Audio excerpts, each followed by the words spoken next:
आज बच्चों बड़ी मज़ेदार चीज़ पढ़ाने की इच्छा है।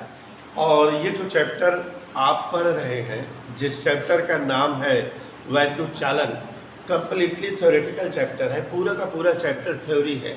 मात्र 2 छोटे छोटे डेरिवेशन है और ये चैप्टर इतना इंटरेस्टिंग है जिसकी कोई हाथ नहीं। आप अभी देखेंगे इसका इंटरेस्ट कितना है और प्रयास करेंगे कि चैप्टर आज समाप्त हो जाए। तो इसलिए आप सभी लोग ध्यान देंगे। वैद्युत चालन ये चैप्टर का नाम है और बड़ा ही मज़ेदार और बहुत ही ज़्यादा टेस्टी चैप्टर है। ध्यान से समझिएगा।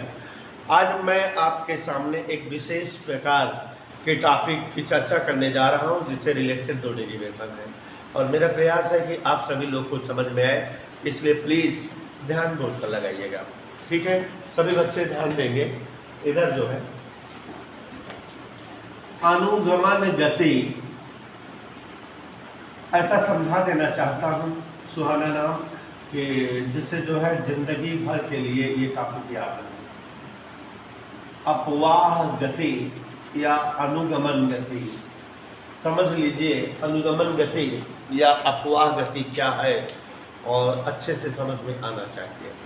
देखिए बच्चों, सबसे पहली बात तो चैप्टर का नाम वैद्युत चालन, कई बार बता चुके हैं समृद्धि जी। फिजिक्स इतनी सरल सब्जेक्ट होती है, नाम से परिभाषाएं क्लियर। वैद्युत बोले तो आवेश, चालन चलना, प्रवाहित होना, बहना, संचरित होना। तो वैद्युत या आवेश का चलते रहना, बहते रहना, प्रवाहित होना, संचरित होना वैद्युत चालन कहलाता है। इसे ही वैद्युत प्रवाह कहते हैं, इसे ही वैद्युत संचरण कहते हैं या कह सकते हैं। अब बच्चों, ये जो वैद्युत या आवेश का चालन है, ये जो चलना है, अलग अलग पदार्थों में किस प्रकार से होता है।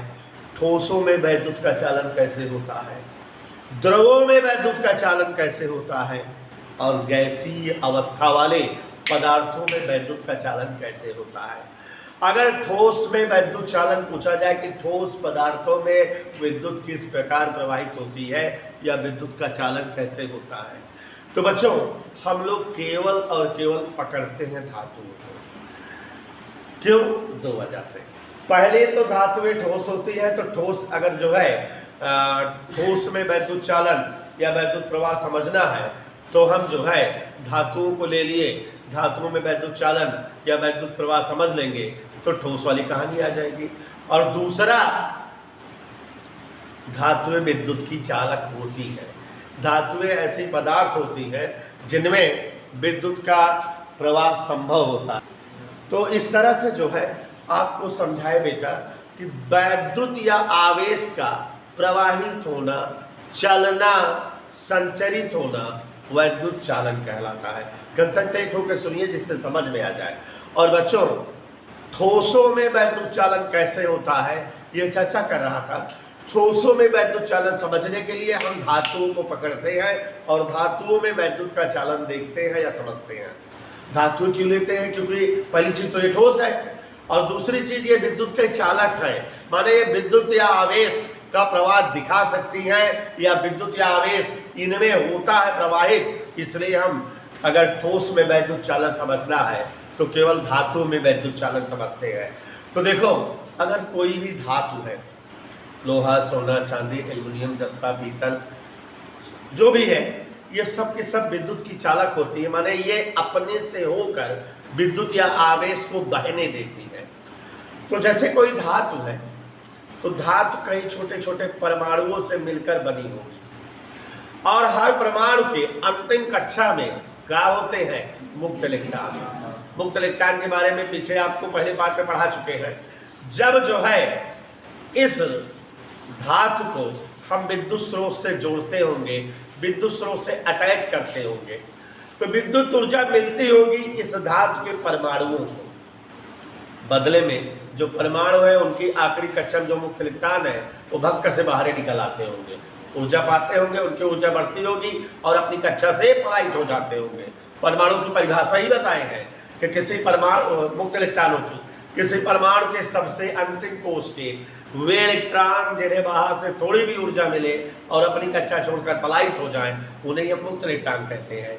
तो अगर ये कोई धातु की क्षण है तो असंख्य छोटे छोटे धातु के परमाणुओं से बनी होगी, और अगर हम इसको विद्युत स्रोत से जोड़ रहे हैं तो बदले हम इसको विद्युत ऊर्जा दे रहे हैं, और जैसे विद्युत ऊर्जा मिलेगी परमाणुओं से कौन बाहर निकल आएगा, और मुक्त इलेक्ट्रॉन निकल आएंगे। और बाकी अब जब परमाणु से मुक्त इलेक्ट्रॉन निकल गए तो परमाणु उदासीन नहीं रह गया, आवेशित हो गया, आयनित हो गया, उस पर धनावेश बन गया, उस परमाणु को हम स्थिर आयन कहते हैं। तो अब इस पूरी के पूरी जो है तार में या क्षण में स्थिर आयन हो गए और मुक्त इलेक्ट्रॉन हो गए, और यही मुक्त इलेक्ट्रॉन ऊर्जा पाते हैं तो इधर से इधर तक दौड़ते हैं या बहते हैं या प्रवाहित होते हैं।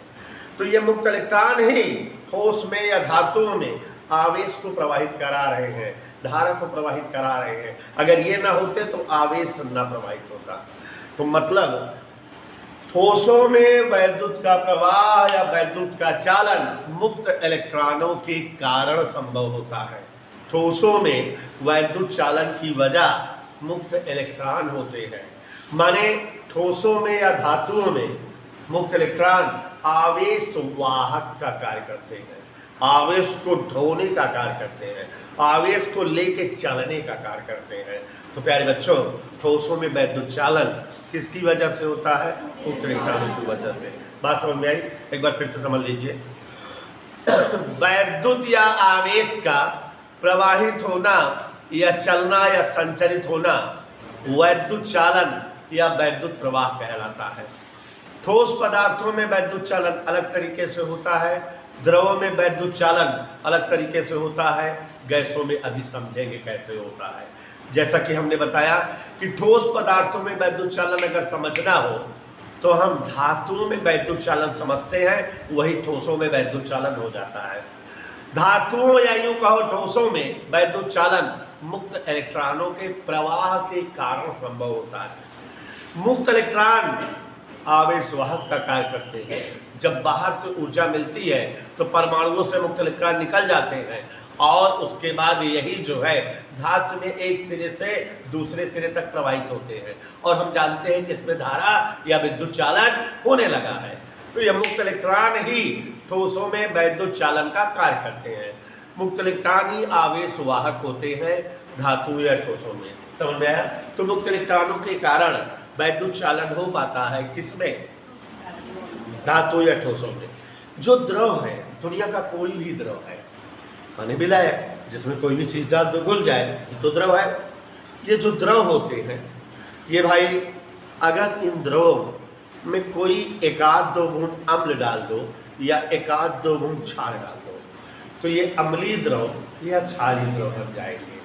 और दुनिया का कोई भी अम्लीय द्रव या क्षारीय द्रव होता है तो उसे हम विद्युत का सुचालक मानते हैं, माने वही आवेश का प्रवाह दिखाता है। अगर हम उसमें दो छड़े लटका दें, एक धनोद रहेगी एक ऋणोद, तो जो द्रव है अपने अवयव में टूटेगा, धनायन ऋणोद की ओर जाने लगते हैं और ऋणायन धनोद की ओर जाने लगते हैं। जो दो प्लेटें बना के आप डाल दिए उस विलयन में, एक धनोद और एक ऋणोद, तो उस विलयन के ऋणायन कहाँ जाने लगते हैं? धनोद की ओर। और धनायन किधर जाने लगते हैं? माने उस विलयन में आवेश का प्रवाह होने लगता है, धारा का प्रवाह होने लगता है। तो द्रव में विद्युत चालन इस प्रकार होता है।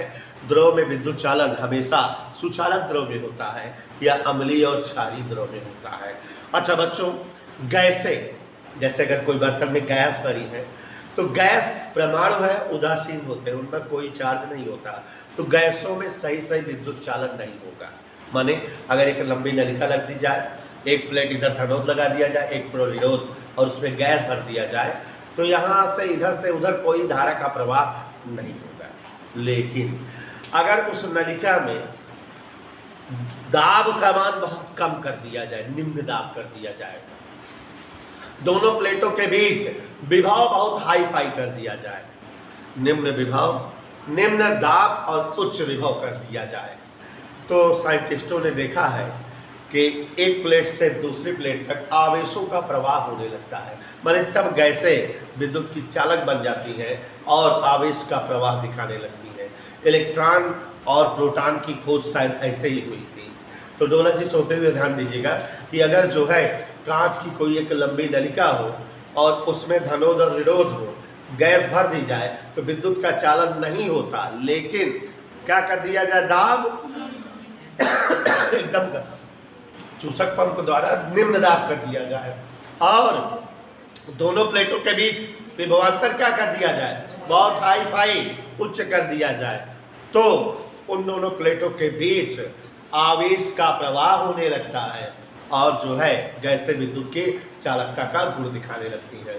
तो ठोस, द्रव और गैस में विद्युत चालन किस प्रकार होता है, समझ में आ गया बात। ठोसों में विद्युत चालन मुक्त इलेक्ट्रॉनों के कारण होता है। मुक्त इलेक्ट्रॉन आवेश प्रवाह का कार्य करते हैं। मुक्त इलेक्ट्रॉन ही वह अवयव है जो ठोस में विद्युत ऊर्जा दिए जाने पर एक तरफ से दूसरी तरफ की ओर प्रवाहित होते हैं। तो ठोसों में विद्युत चालन माने धातुओं में विद्युत चालन मुक्त इलेक्ट्रॉन के कारण होता है। मुक्त इलेक्ट्रॉन आवेश प्रवाह का कार्य करते हैं। द्रवों में विद्युत चालन तब होता है जब द्रव अम्लीय या क्षारीय हो। यदि किसी द्रव में अम्ल की कुछ बूंदें या क्षार की कुछ बूंदें डाल दी जाए तो वह द्रव अम्लीय या क्षारीय द्रव हो जाएगा। या कोई ऐसा द्रव हो जो वैद्युत संयोजक यौगिक का बना हो, जैसे नमक का घोल हो, तो नमक का घोल ऑलरेडी वैद्युत संयोजक यौगिक है, ये अम्लीय क्षारीय, इसमें अम्ल और क्षार डालने की जरूरत नहीं है, इसमें धनायन और ऋणायन ऑलरेडी उपलब्ध है। नवसागर का घोल हो, नमक का घोल हो, इसमें ये वैद्युत संयोजक यौगिक वाले द्रव है, मतलब जिसमें धनायन ऋणायन हो। तो इस द्रव में अगर दो क्षण लगा देंगे, एक धनोद एक ऋणोद का कार्य करेगी और विद्युत ऊर्जा दिए जाने पर वह द्रव अपने अवयव में टूटेगा, ऋणायन धनोद की ओर भागेगा, धनायन ऋणोद की ओर, माने आवेश का प्रवाह उस द्रव में होने लगेगा और हम कह सकते हैं कि वैद्युत चालन उस द्रव में हो रहा है। और गैसें वास्तव में विद्युत की क्या होती है, अचालक। गैसों में विद्युत चालन नहीं होता। गैस परमाणु उदासीन होते हैं, इसलिए इनके मध्य किसी भी विद्युत ऊर्जा का प्रवाह नहीं होता। किंतु अगर गैसों को निम्न दाब और उच्च विभव पर रखा जाए तो गैस परमाणु आयनित हो जाते हैं और तब विद्युत का प्रवाह या विद्युत का चालन गैस परमाणु के मध्य होने लगता है। तो प्यारे साथियों, ठोस में, द्रव में और गैस में विद्युत चालन इसी प्रकार होता है।